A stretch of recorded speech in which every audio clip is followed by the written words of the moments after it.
So I'm about to show you 10 apps that will genuinely improve your everyday experience with your PC, and I'll start with FastStone. FastStone Image Viewer would let you look at and import your footage directly from your camera, and you can sort it into different folders as well. For someone like me who shoots a lot of B-roll and needs to sort through a bunch of different clips, this program saves me quite a bit of time. You can preview every single file before you import it, you can organize it exactly how you like into any files or folders, and it'll handle pretty much any file type that most cameras can generate. It's a lot better than sifting your way through Windows File Explorer trying to find the right video or the right clip for this kind of work. Up next is VLC Media Player, which handles pretty much every video and audio format that you can think of, and it's pretty fast too. It even has the ability to fetch subtitle data for movies and TV shows that you legally own on your computer, but here's what makes it useful for me. I can stream any of my raw footage or the final YouTube video from my PC directly to Chromecast without using cables, hard drives, or uploading anything to cloud,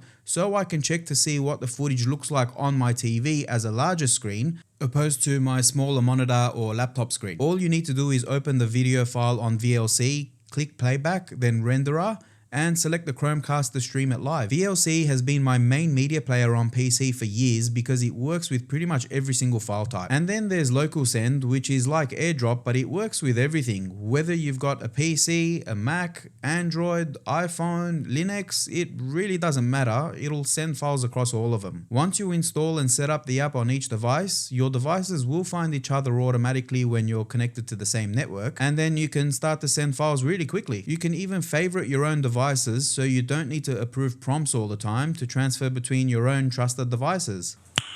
Nice. I use this constantly, like on a daily basis, to send huge video files between my PC and my Mac, and sometimes with my phone, without uploading anything to the cloud or emailing anything, or looking for cables for that matter. Your devices do need to be on the same Wi-Fi network though, so if you are out and about with your phone and a laptop, a workaround is to hotspot your laptop off your phone and you're good to go. Now let's talk about a personal favorite, which is DaVinci Resolve, and it is probably one of the most underrated free editing software out there. I've been making weekly long form YouTube videos for over a year now, and I've never even had the need to upgrade to the pro version. That's how good the free version is. Almost every single video on my channel has been edited with this software, taking away my early days of using Clipchamp for my short form content while I learned how to edit. But basically, if you go through my YouTube videos, you'll see the level of production quality that's possible with just the free version of DaVinci Resolve. Now, don't get me wrong, it does have a very steep learning curve, and once you want to get into advanced special effects and color grading,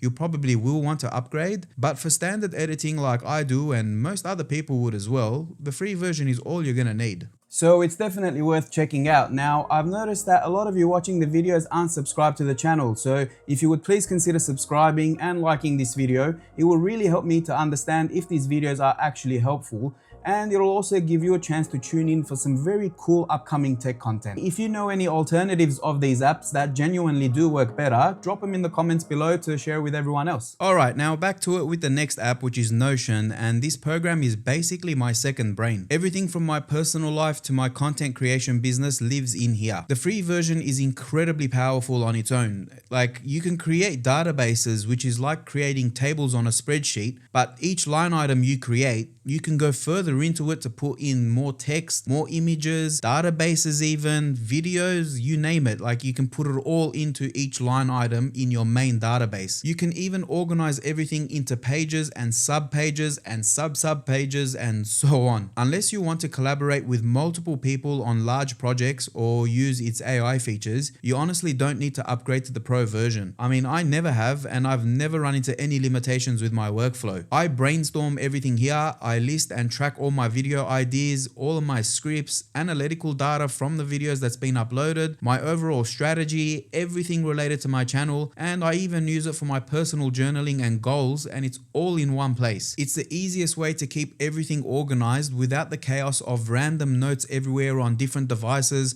or trying to find that one idea you wrote down one afternoon on a piece of paper 3 weeks ago. And speaking of an app for creating, I use Audacity to record all of my voiceovers. It's completely free and it's extremely reliable, which is an important thing for any live recordings. You can record multiple tracks, you can record in stereo or mono, you can clean up background noise, you can adjust different types of levels, like you can set filters and adjust even background music over voices, which is helpful in some situations, and you can export in any audio format or sample rate that you want. For basic audio work like voiceovers and podcasts, you really don't need anything more complicated than this, as it's got a very simple interface, it's very easy to use, and it does a lot more than what most people need. Now up next is a combo that's a little different to the rest, but it completely transforms how your desktop looks and feels. Wallpaper Engine gives you animated wallpapers that makes your desktop a little bit more fun, and you can personalize it to be a little bit more you. You can search for wallpapers with keywords and save any of your favorites to your own library that you can switch between. You can even set the wallpapers to clone across multiple displays, or you can stretch the single one across all of them, or you can set independent wallpapers for each one. Then there is a program called Rainmeter with the Monskin add-on, which is how I've got this nice clean looking clock and date display on my desktop. When you combine these two programs together, it'll help to make your PC feel that little bit more aesthetically pleasing and more personalized than the basic Windows wallpaper setup. Now Wallpaper Engine does have a one-time cost for a couple of dollars on Steam, but Rainmeter is free. And the pro tip, after you've got everything set up and installed, right click and hide desktop icons, and you might want to download an additional app on the Microsoft Store called Translucent TB that basically makes your taskbar translucent to help blend it into the background. Up next is Teamviewer, which lets me control my PC from anywhere. I can remote in from my laptop if I'm in another room, or even from my phone when I'm away from the house. This has actually saved me quite a few times when I've forgotten to copy a file over from my PC to a hard drive, or if I've forgotten to send something with LocalSend from the PC to my laptop. The setup here is pretty straightforward. There is a few steps involved, like creating an account and setting up your devices so that you can connect without passwords, but it does work reliably, and as long as you have a stable network connection on both ends, you're not going to really run into any problems. And speaking of a cross-platform app, KDE Connect lets you copy and paste text between your PC, your phone, and even your Mac instantly, and that alone makes it worth being on this list. Now there are times that I've needed text that's saved on the different clipboard managers that I've got on my MacBook and my phone,